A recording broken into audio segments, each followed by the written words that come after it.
Welcome to the deep dive. Yeah. Today, we're venturing into a really pivotal year for a fascinating artist, 1973. As experienced by Bob Camblin, we've got a really compelling set of sources here. Yeah, it's quite unique, actually. We don't just have the usual, exhibition records and reviews. Which give you the public profile, sure. Exactly. But we also have something quite special. Camblin's own thoughts, his own observations from that year. Right, and pairing those two things, the public actions and the private reflections, gives us this really rich sort of textured understanding. Yeah. It's not just about, like, cataloging what Camblin was doing. Yeah. It's trying to get a genuine feel for his whole artistic and intellectual landscape right then. Okay. So, our mission, if you will, on this deep dive is to really get under the skin of 1973 for Camblin.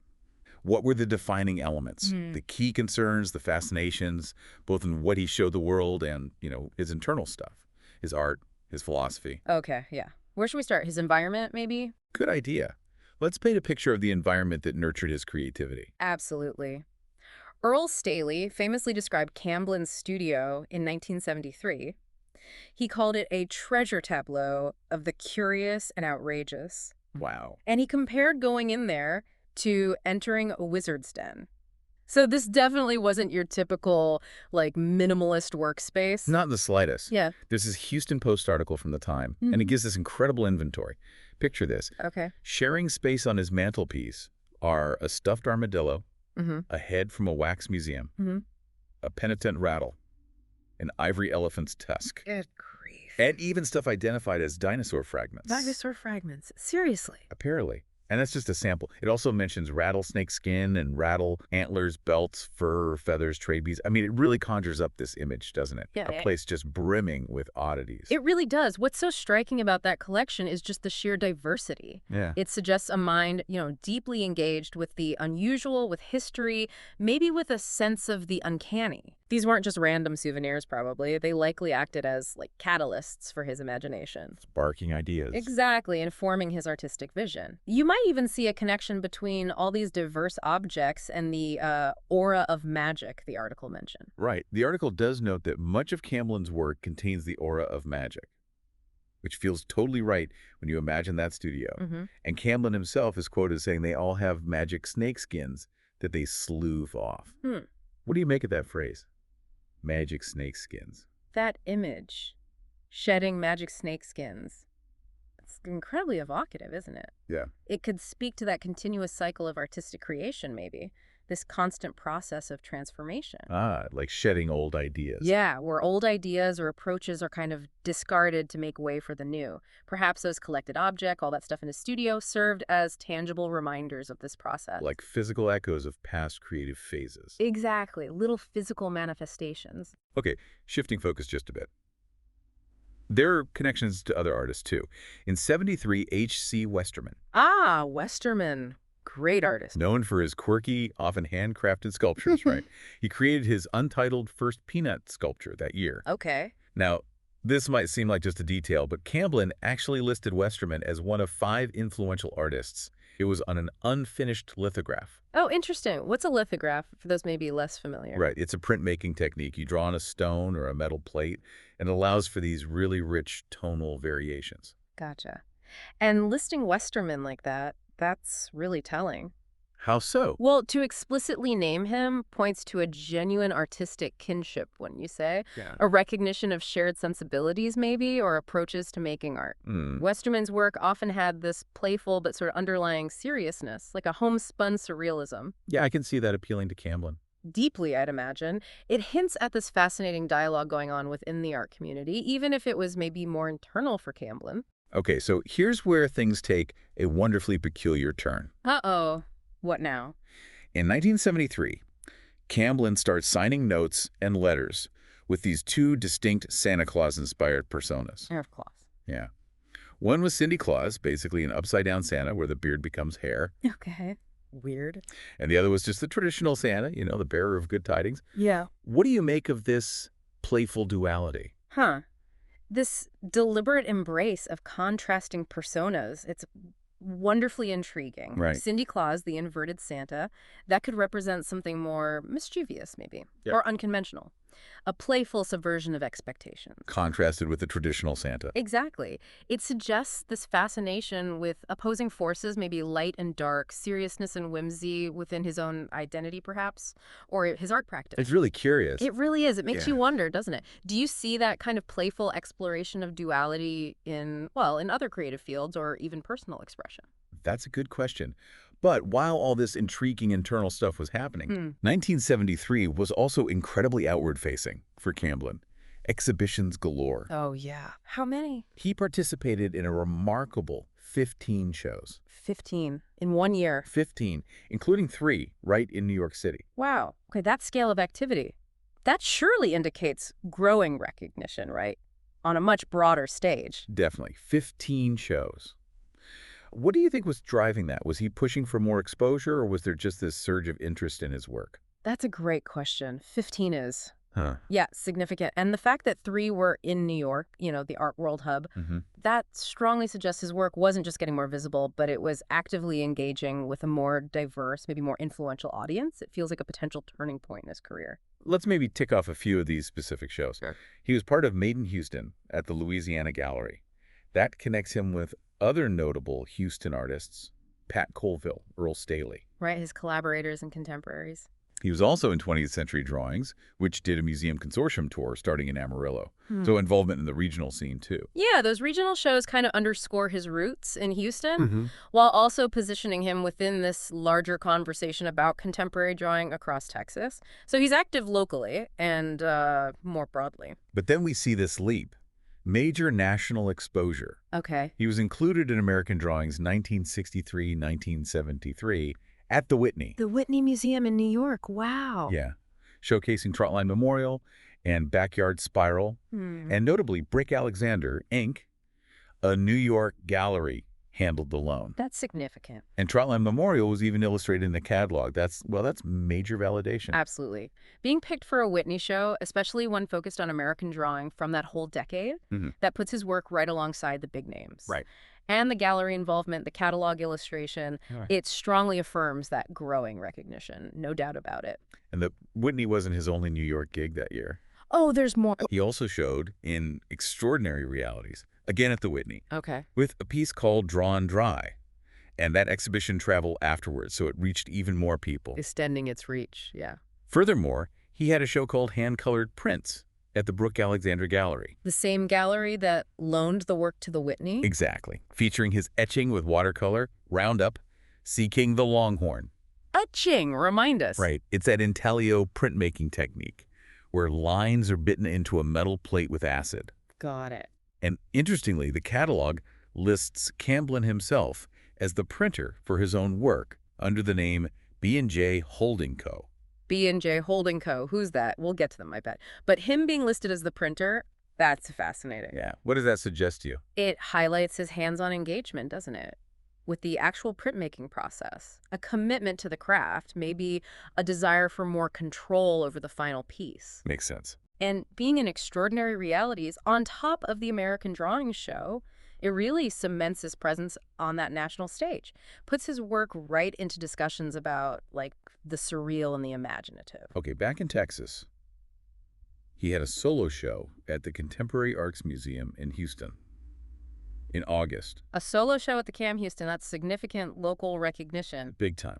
And around the same time, the CAM also hosted private works on paper. Okay. He exhibited pieces like Glass Boot Game and The Change the Distance, The Ideal, and Message in a Bottle. Intriguing titles. And intriguingly, there's a mention of a collaborative drawing with B&J Holding Firm. Ah, there they are again, B&J. And a detail from his Message in a Bottle was included in the exhibition pamphlet. So it hints at this interconnection between his solo work and the collaborative stuff. Right. The private work show probably offered a more intimate look, at his explorations on paper, a sort of counterpoint to the bigger group shows, and including a collaborative piece with the holding firm. Yeah, it really underscores how important those partnerships were during this time. And speaking of that collaborative drawing, Susan L. Butler described it in a way that just perfectly captures the holding firm spirit. Oh, yeah. What did she say? She called it anthropological, map-like. A story within another one. A takeoff on historical discoveries and a complicated joke. That's That's brilliant. Anthropological, map-like, story within a story, and a complicated joke. Right. It gives you a real sense of the layered, conceptually playful work he and the holding firm were doing together.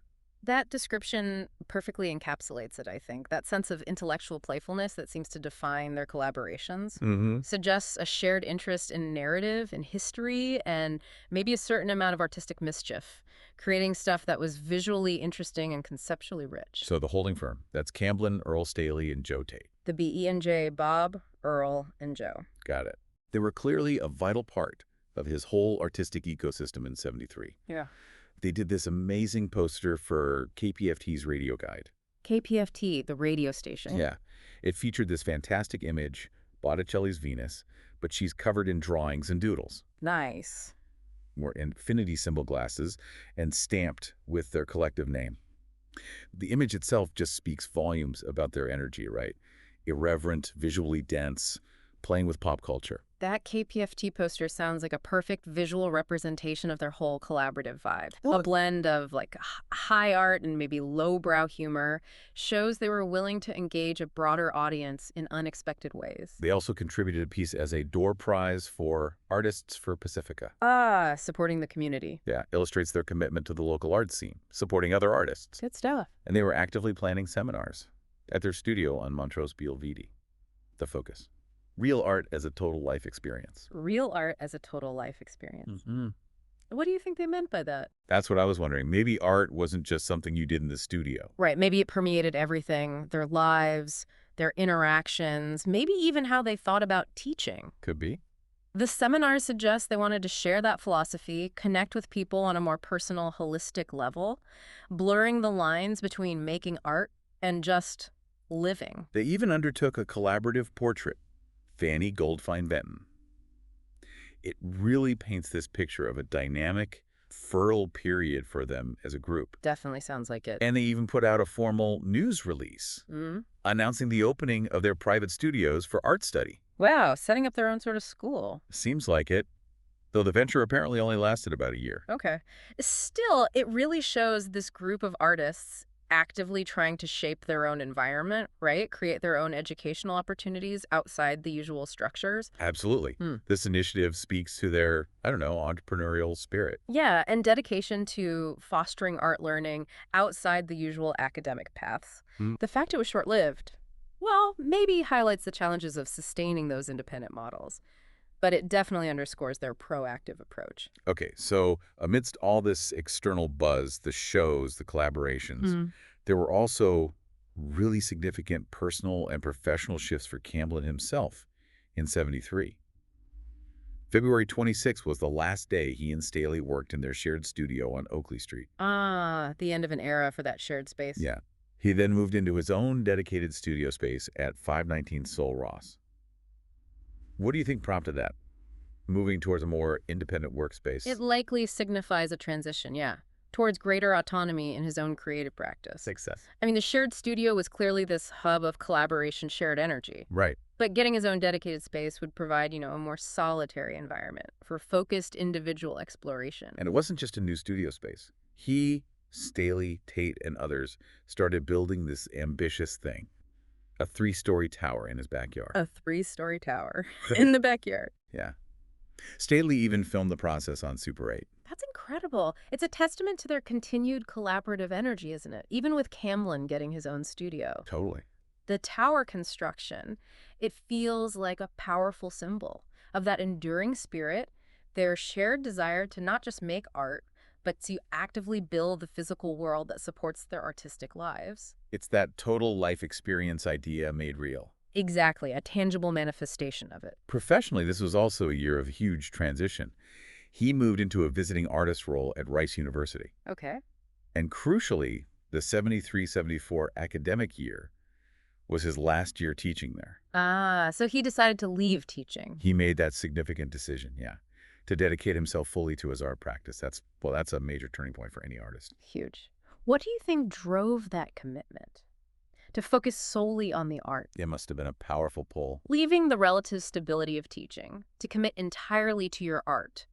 That speaks to a profound conviction, doesn't it? Absolutely. A deep desire to just immerse himself completely in the creative process, prioritizing the studio practice above everything else, it seems. And the sources suggest that the nature of his artwork actually started to evolve around this time, too. Oh, how they... Shifting away from the more fantastical subjects Okay. towards an almost exclusive focus on painting landscapes. Landscapes. Wow, that is quite a dramatic shift in direction. Right. Could that be a direct result of having more dedicated studio time?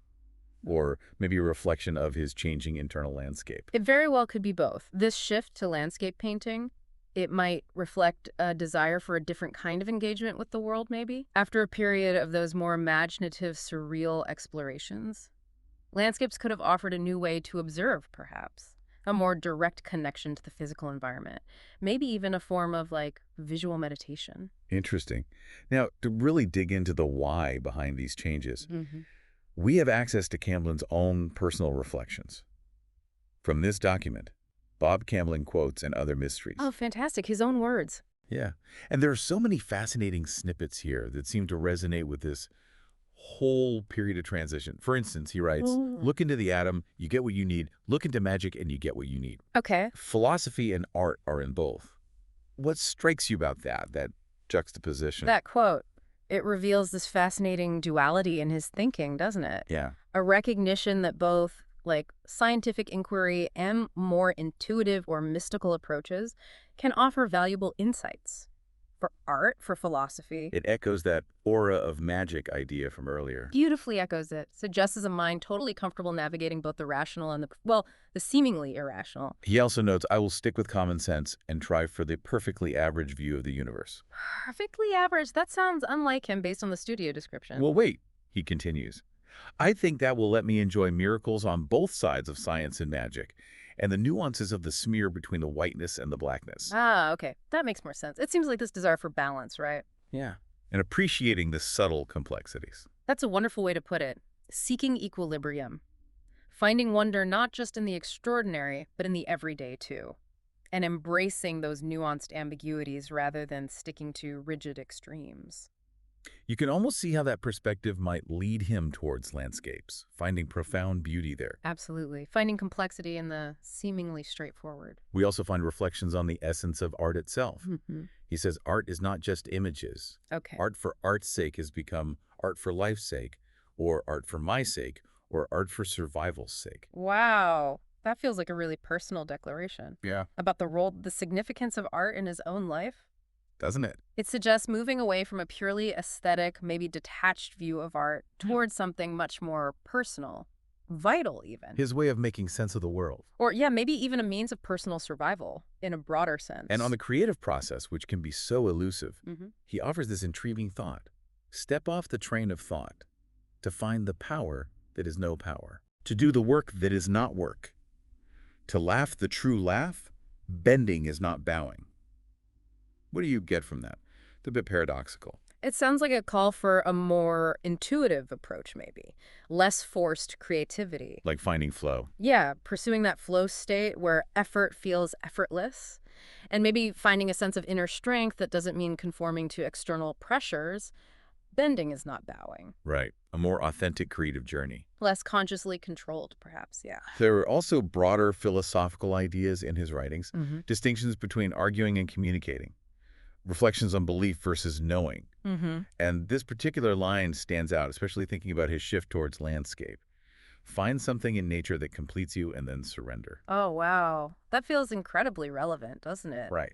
Absolutely. That quote strongly implies this growing connection to the natural world as a source of profound inspiration, maybe even spiritual fulfillment. And the surrender part. The idea of surrender suggests letting go of preconceived ideas, maybe. Being open to the inherent wisdom, the beauty you find in nature. So, bringing this all together, looking back at this deep dive into Bob Camblin's 1973, what are the key takeaways for you? Well, it's crystal clear that 1973 was truly transformative for him, no question. Yeah. We see the significant surge in his public profile, all those exhibitions, the New York shows, indicating growing recognition, engagement with the wider art world. Mm. Simultaneously, he was deeply involved in those collaborative ventures, the holding firm stuff. Right, the BE&J. And perhaps most significantly, we witnessed these major personal and professional shifts. moving to the dedicated studio. The tower. The tower, yeah. The pivotal decision to leave teaching, and the emergence of that whole new artistic focus on landscape painting. And threading through all of that external activity, all those outward changes, his personal writings, they give us this invaluable window into his evolving thoughts. Exactly. Yeah. Thoughts on art, philosophy, his relationship with the world around him. It's like we've been able to see both the unfolding story of his career and the internal compass that was guiding his creative journey. Yeah, it all connects. Precisely. By focusing so intently on just one year, we get this much richer, more nuanced understanding of Camblin's development and the broader artistic context he was in. It really highlights the intricate ways that external opportunities and internal explorations, how they intersect and shape an artist's path. So for you, our listener, maybe consider this. How do the external pressures and opportunities in your own life intersect with your internal explorations, your core beliefs? Good question. What insights can we maybe glean from Camblin's intensely transformative year about the choices we all make and the evolution of our own paths? And perhaps most provocatively, Go on. what magic snakeskins might you be in the process of shedding right now? Something to think about. Thanks for taking this deep dive with us.